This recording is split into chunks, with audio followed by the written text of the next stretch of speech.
The streets of Philadelphia didn't just fill with fog that September of 1918, they filled with a creeping, invisible terror.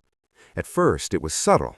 A cough here, a fever there, whispers in the hospital corridors that a strange sickness was spreading faster than the city could understand. By the time the Liberty Loan Parade rolled through Market Street, 100,000 citizens pressed shoulder to shoulder, cheering for the war overseas, unaware that death had already boarded the city's trams and streetcars. Within days, the city's hospitals were overrun, the morgues packed, and corpses stacked in refrigerated trucks like the grim inventory of some industrial nightmare. People spoke in hushed tones about neighbors who collapsed in the middle of Main Street, about families who vanished behind closed doors, their screams muffled by fear and disbelief. Philadelphia, proud, industrious, alive, was about to stumble into one of the deadliest weeks in American history. Dr. William H. Howell, a physician at one of the city's largest hospitals, remembered the first wave. At first, it seemed like ordinary flu. Patients arrived with headaches, fevers, and aching limbs, but then it changed. The cough deepened, the skin turned bluish, and the lungs filled with a flood of liquid that no treatment could drain. It was as if the air itself had turned against us, he would later write. The young, the strong, the vibrant, none were spared. Soldiers returning from the war, factory workers, children, everyone was a target. The city government, eager to maintain morale and fund the war, downplayed the severity. Newspapers printed cheerful headlines about Liberty Bonds and patriotic rallies. Church bells rang, children marched in parades, and theaters filled with laughter, even as people dropped in the streets, convulsing and gasping for breath. Hospitals pleaded for nurses, for supplies, for relief, but the bureaucracy moved too slowly. Refrigerated trucks meant for food storage were quickly converted into temporary morgues. Families were left to bury their dead themselves, often stacking bodies in attics, basements, and makeshift caskets. One account tells of a mother who went to check on her sick daughter and found that she had already died, her body cold, her eyes open in shock. The neighbors, too afraid to touch her, left her on the floor for 2 days before anyone could intervene. By mid-October, the death tolls skyrocketed. Dr. Howell walked the hospital halls, the stench of illness thick in the air, the cries of the dying echoing from every ward. Nurses fell ill, sometimes in the middle of caring for patients. Doctors, exhausted and terrified, donned makeshift masks, some made of gauze, others just handkerchiefs, but the virus laughed at these precautions. Entire families vanished in a single night. The city's morgues were so overwhelmed that they began transporting bodies to neighboring towns for temporary storage. Philadelphia's bustling streets, once a symbol of American progress, had become a silent witness to mass tragedy. One story, preserved in letters and diaries, tells of a young soldier named Thomas McBride, recently returned from the trenches of France. He believed the flu was just another enemy he could fight, just another battle he could survive. But within days he was bedridden, struggling for breath, his fever so high that his eyes barely recognized the world around him. His mother stayed by his side, holding his hand, praying for a miracle that never came. When he died, she wrapped him in a blanket and carried him to a corner of the backyard, digging with trembling hands in the cold earth, too afraid to summon strangers, too proud to ask for help. This story repeated across the city. Sons, daughters, fathers, mothers, all felled in a relentless tide of illness. The parade, the fateful Liberty Loan Parade of September 28th, remains one of the darkest symbols of human error. Health officials had pleaded for its cancellation. The medical director, Dr. Wilmer Cruson, warned city leaders that the parade would accelerate the spread of the virus, yet the city insisted it go forward. The streets overflowed with civilians, singing patriotic songs, waving flags, oblivious to the invisible storm gathering among them. Within 3 days, the city reported hundreds of new cases, and within a week, hospitals were flooded with thousands. Bodies were left in hallways, covered with sheets, while the living struggled to breathe under the oppressive weight of fear. By October, Philadelphia's death toll had reached unimaginable numbers. Coffins were in short supply.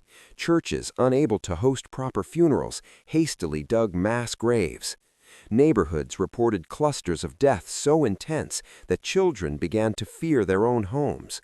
Parents forbade them from leaving the house, but the virus traveled anyway, in the air, in droplets, in the simple act of living. The city's economy staggered, businesses closed, factories slowed, and yet war production could not halt. The living were trapped between duty and survival, between fear and necessity. Historians later noted that Philadelphia's response, or lack thereof, made it a case study in disaster management. Contrast this with St. Louis, a city that acted swiftly, imposing social distancing, closing schools, banning public gatherings, and mandating masks. St. Louis saw far fewer deaths per capita, proving the cost of delay in human lives. Philadelphia, proud and defiant, paid the ultimate price. One story, preserved in letters and diaries, tells of a young soldier named Thomas McBride, recently returned from the trenches of France. He believed the flu was just another enemy he could fight, just another battle he could survive. But within days he was bedridden, struggling for breath, his fever so high that his eyes barely recognized the world around him.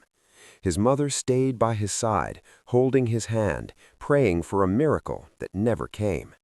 When he died, she wrapped him in a blanket and carried him to a corner of the backyard, digging with trembling hands in the cold earth, too afraid to summon strangers, too proud to ask for help.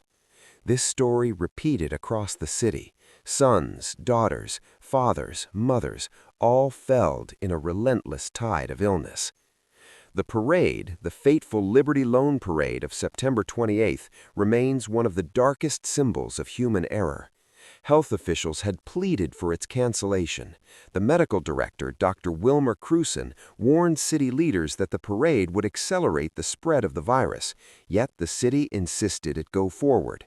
The streets overflowed with civilians, singing patriotic songs, waving flags, oblivious to the invisible storm gathering among them. Within 3 days, the city reported hundreds of new cases, and within a week, hospitals were flooded with thousands. Bodies were left in hallways, covered with sheets, while the living struggled to breathe under the oppressive weight of fear. By October, Philadelphia's death toll had reached unimaginable numbers. Coffins were in short supply. Churches, unable to host proper funerals, hastily dug mass graves. Neighborhoods reported clusters of deaths so intense that children began to fear their own homes. Parents forbade them from leaving the house, but the virus traveled anyway, in the air, in droplets, in the simple act of living. The city's economy staggered, businesses closed, factories slowed, and yet war production could not halt. The living were trapped between duty and survival, between fear and necessity. Historians later noted that Philadelphia's response, or lack thereof, made it a case study in disaster management. Contrast this with St. Louis, a city that acted swiftly, imposing social distancing, closing schools, banning public gatherings, and mandating masks. St. Louis saw far fewer deaths per capita, proving the cost of delay in human lives. Philadelphia, proud and defiant, paid the ultimate price. Among the stories of despair were small, piercing glimpses of heroism. Nurses, some as young as 16, risked their lives to care for the sick, improvising treatments and holding the hands of the dying. Doctors worked double shifts, hallucinating from exhaustion, yet refused to abandon their posts. Neighborhoods formed secret networks to provide food, water, and blankets for those too weak to leave their homes. These acts of courage flickered against the backdrop of mass death, reminders that even in the darkest hours, humanity could shine. By November, the city began to recover, though the scars were permanent. Over 12,000 residents of Philadelphia had died in just 2 months. Families were shattered. Streets bore the memory of panic and loss. The newspapers, once silent on the scale of tragedy, finally began to report on the human toll. Yet the world was already moving on. The war was ending, the armistice signed, and the story of Philadelphia's suffering was buried beneath the larger narrative of victory. Yet in those quiet moments, when the city streets emptied at night, the memory lingered. Survivors spoke of the eerie silence, the smell of disinfectant mixed with decay, the realization that life could be snatched in a single breath. Lessons learned were hard-earned. Delay in action costs lives. Civic pride must sometimes yield to caution, and invisible threats can devastate even the strongest cities. The 1918 influenza pandemic in Philadelphia is more than a footnote in history. It is a testament to the fragility of human life, the consequences of decisions made in the face of uncertainty, and the resilience of those who endured unimaginable loss. It serves as a haunting mirror, reflecting the dangers of ignoring science, the cost of public denial, and the quiet heroism that often goes unrecognized.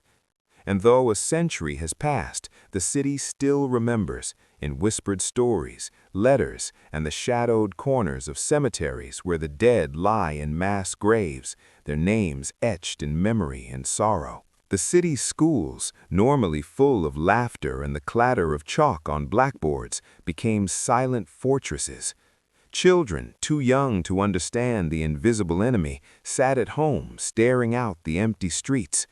Teachers, some of whom had fallen ill themselves, left frantic messages at neighbors' doors, attempting to maintain a semblance of education. But learning was the least of anyone's concern. Food deliveries faltered, and many families depended on neighbors or community organizations for survival. The social fabric of Philadelphia frayed, thread by thread, under the weight of an invisible pandemic that did not distinguish between rich or poor, young or old, soldier or civilian. Meanwhile, the city government remained paralyzed by fear of public panic. Mayor Rudolph Blankenberg, known for his reformist zeal, had little precedent to follow. Public gatherings continued in part because civic pride demanded it. Citizens wanted normalcy, they wanted patriotic displays, and they wanted to believe that the flu was a temporary nuisance, not a deadly storm sweeping across the city. But inside the hospitals, doctors like Dr. Howell documented a pattern too horrifying to ignore. Men in their 20s, fit and strong, arrived with flushed faces and dry coughs, only to collapse hours later, their lungs filling with a frothy, blood-tinged liquid.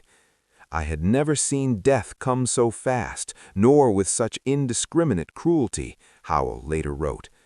Nurses kept meticulous logs, noting the speed with which entire families could be reduced to grief and chaos within days. One family, the Carters of South Philadelphia, provides a chilling example. Father, mother, and 3 children fell ill in rapid succession. Their neighbors, terrified of contracting the disease, hesitated to offer help. The father, a laborer at a local shipyard, died first, clutching his youngest child, whispering promises he would never keep. The mother followed within hours, her body too weak to even cry out.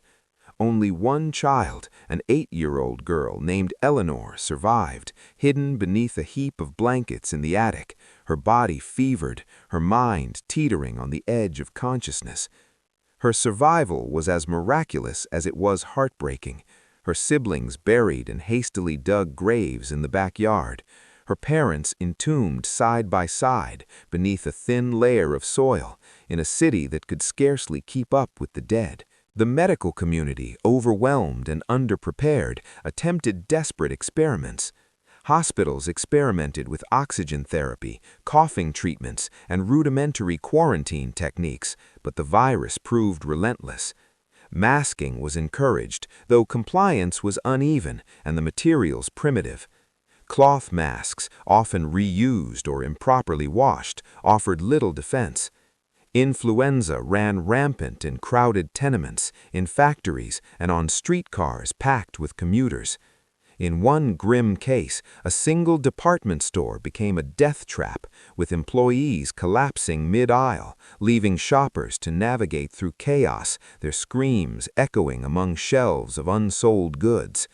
Philadelphia, a city of innovation and ambition, had become a house of horror, its bustling energy replaced with hushed whispers and the ever-present metallic scent of illness. Even the city's cultural institutions were not spared. Churches, once sanctuaries of hope, struggled to maintain services as congregations fell silent. The cathedral basilica of Saints Peter and Paul, grand and imposing, became a hollow monument, its pews empty, save for a few masked attendees. Priests offered last rites, often to dozens at a time, while parishioners watched from doorways, afraid to enter. Funerals, once communal rituals, became private tragedies, confined to backyards and alleyways. Newspapers, initially hesitant, began running obituaries en masse, turning whole pages into grim roll calls of the city's dead. Amid this darkness, stories of courage and sacrifice emerged, small flickers of light in a suffocating shadow. Sister Mary Agnes, a nun who volunteered at one of the city's most crowded hospitals, refused to leave her post despite falling ill herself. Using what little medicine she could scrounge, she tended to the dying, comforting them with prayer and gentle words.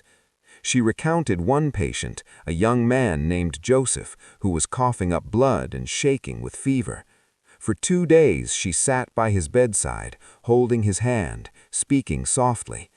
When he died, she wrapped his body carefully, placing it in the makeshift morgue with dignity, whispering his name so that he would not be forgotten. These acts of quiet heroism, though not noticed by many, were the city's last defenses against despair. The public reaction was a complex tapestry of denial, panic, and stubborn routine. Some citizens, unwilling to believe the threat, continued attending theaters, dances, and parades, inadvertently accelerating the spread. Others barricaded themselves indoors, rationing food and water, relying on neighbors and relatives to survive. Yet the virus infiltrated every layer of society. The affluent, who could afford larger homes and private care, still succumbed. The working class, crammed into tight apartments and reliant on crowded public transport, were devastated.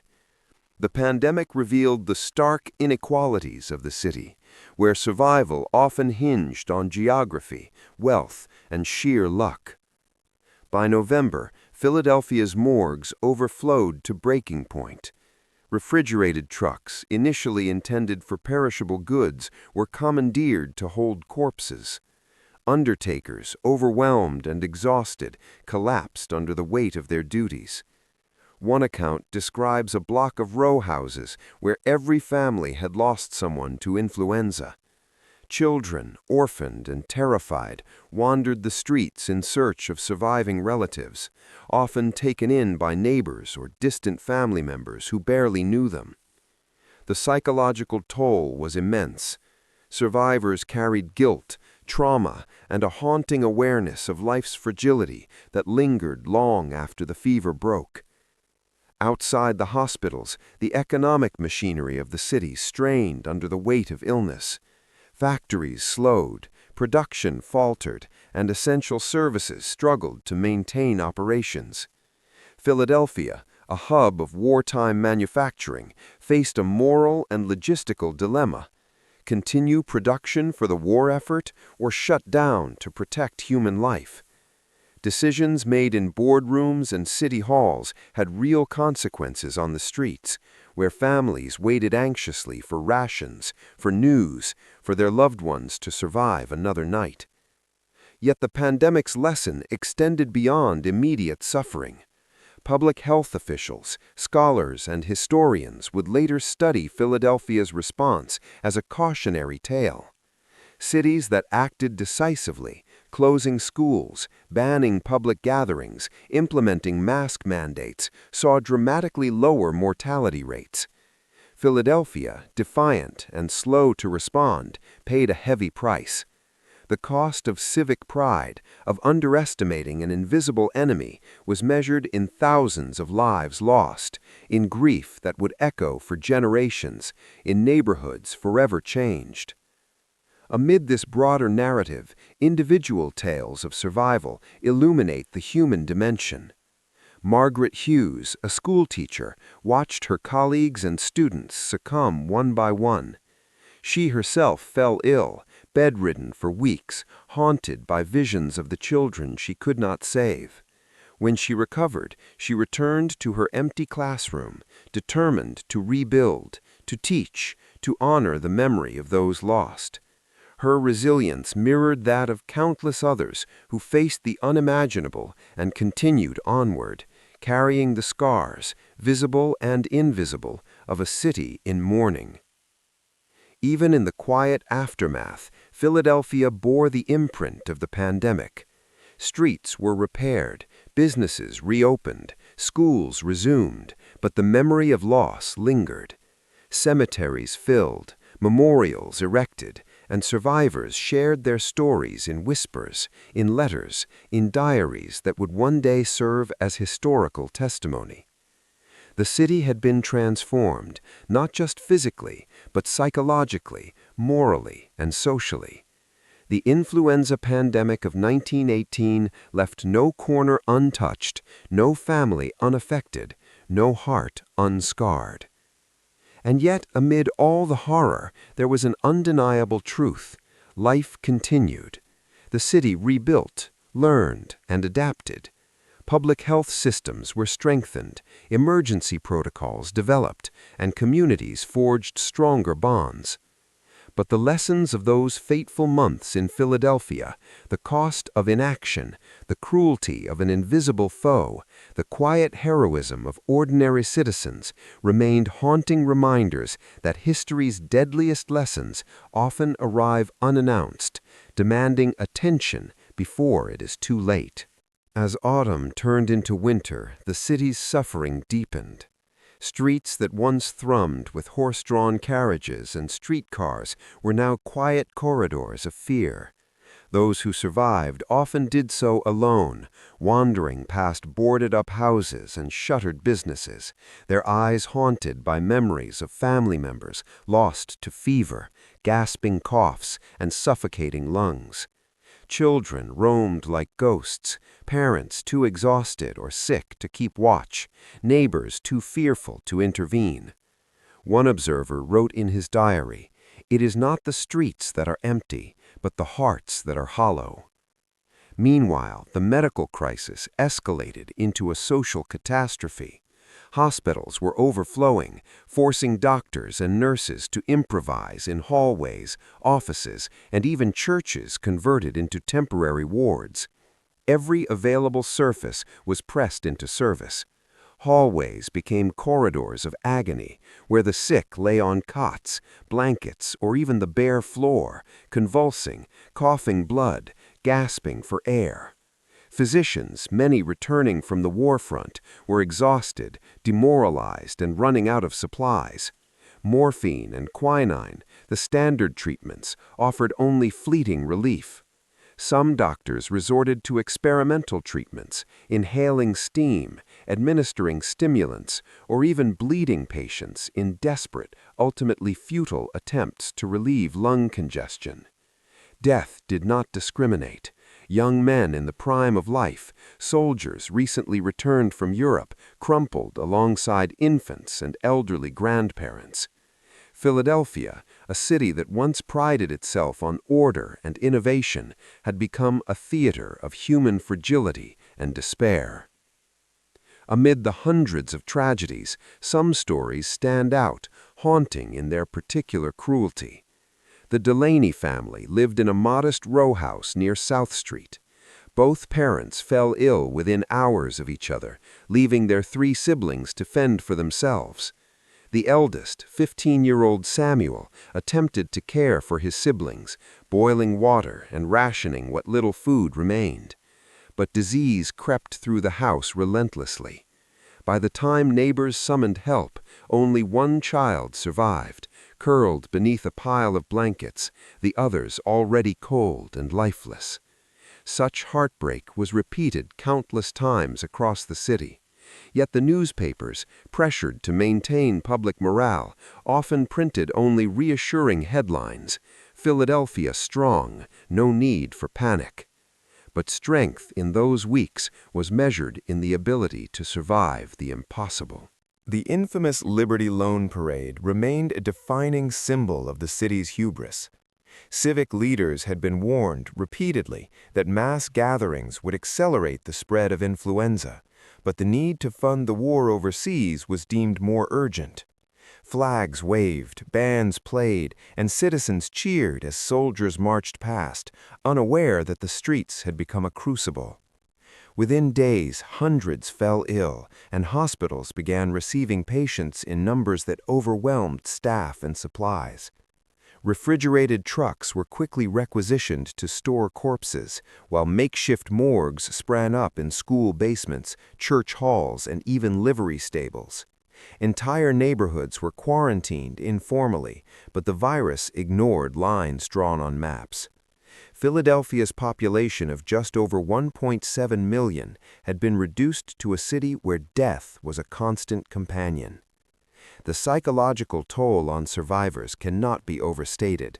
Letters and diaries reveal a city gripped by fear, guilt, and grief. Margaret Hughes, a schoolteacher who had watched her students succumb one by one, returned to her classroom months later, but the experience left her hollowed. She wrote of seeing classmates' faces superimposed over living children, of waking in the night to the imagined sound of coughing, of a constant fear that death could return at any moment. Entire communities became paranoid, locking doors and windows, avoiding neighbors, mistrusting anyone who ventured out.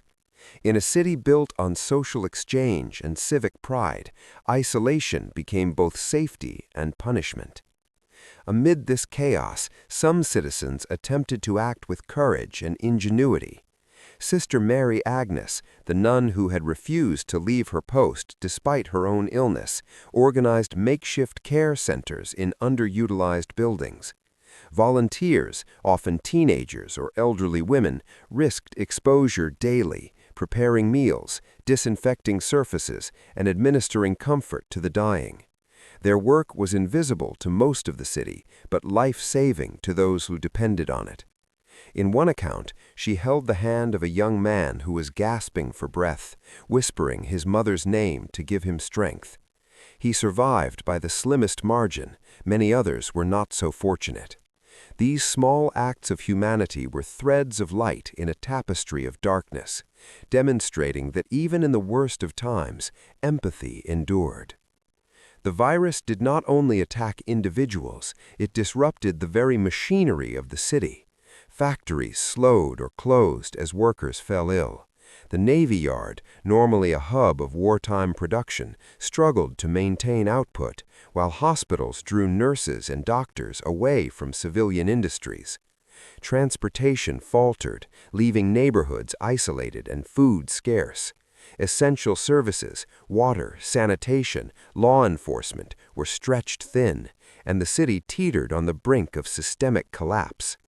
Philadelphia had never seen such a confluence of medical, social, and logistical crises, and many feared it might never recover. Yet even as Philadelphia stumbled, other cities offered lessons in what might have been. St. Louis, Missouri, for instance, acted decisively. Officials closed schools, banned public gatherings, and implemented mask mandates. Hospitals were not overwhelmed to the same degree, and mortality rates remained far lower. Philadelphia's leaders, clinging to notions of civic pride and economic necessity, had chosen a different path and paid the ultimate price. The lesson was clear. In a pandemic, timing and decisiveness can mean the difference between survival and catastrophe. By the time the city emerged from the worst of the pandemic, the human toll was staggering. Over 12,000 residents had died in just a few months, and thousands more would succumb to lingering complications. Families had been shattered, neighborhoods depopulated, and the psychological scars etched deep into the collective consciousness. Streets were lined with grieving citizens, churches held emergency services, and newspapers finally published the grim reality of death in unflinching detail. Philadelphia had been transformed irrevocably. The aftermath revealed both resilience and tragedy. Survivors struggled to rebuild lives, to mourn in the absence of proper funerals, and to comprehend the scale of loss. Public health reforms were enacted, hospitals expanded, and emergency protocols developed, but the memory of the pandemic lingered. Children orphaned by influenza were raised by distant relatives or neighbors, often bearing emotional scars that would last a lifetime. Families like the Carters or the Delaney's became part of a collective memory of suffering, their stories preserved in letters, diaries, and oral histories. In some neighborhoods, mass graves served as silent monuments to a human cost almost too vast to measure. The 1918 influenza pandemic in Philadelphia also shaped future medical understanding. Doctors and scientists meticulously studied case patterns, viral transmission, and the failures of public policy. The city became a cautionary tale, its mistakes cited in textbooks and lectures as a stark warning. Delay in response, denial of risk, and underestimation of an invisible foe can lead to devastation on an unimaginable scale. Public health campaigns, quarantine measures, and vaccination initiatives in later decades would all draw from the lessons learned amid those grim months of 1918. Even as the years passed, the ghost of the pandemic haunted Philadelphia. Survivors carried the memory of loved ones lost, of streets empty and silent, of the ever-present fear that life could be snatched in a single breath. Families recounted tales of heroism, resilience, and unimaginable grief. Nurses, doctors, and volunteers were remembered not as heroes in statues or memorials, but in the quiet gratitude of those whose lives they had saved. The city's skyline and bustling streets returned, but the shadows of 1918 lingered, reminding every resident that human life, while resilient, is fragile, and that decisions made in moments of pride or denial can have consequences measured not in dollars or votes, but in human hearts and bodies. And so Philadelphia endured. A city proud of its history, its culture, and its people had faced a storm that respected none of those things. Yet the resilience of its citizens, the courage of those who risked everything for strangers, and the memory of lessons learned in blood and sorrow became part of the city's soul. The influenza pandemic of 1918 was more than a historical footnote. It was a crucible, a test of humanity under pressure, a story of survival and failure, grief and heroism that still whispers through the streets, cemeteries, and memories of Philadelphia to this day.